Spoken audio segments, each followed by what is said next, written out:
جعانة والدنيا ليل. اللهم صل وسلم وبارك على سيدنا محمد.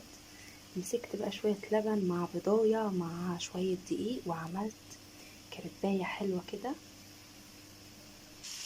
كان عندي بقى ايه حتة فرخة ملهاش صاحب، قطعتها فصصتها وحطيت عليها طماطماية، شلت منها القلب بتاعها وحطيت عليها فلفلاية روبي وحطيت عليها شوية زيتون كده وحطيت عليهم حتة سمنة بلدي بس.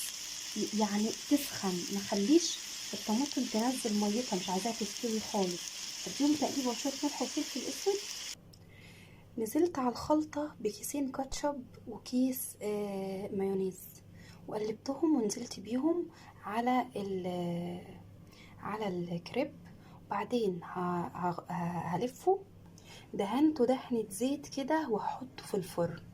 الله بقى على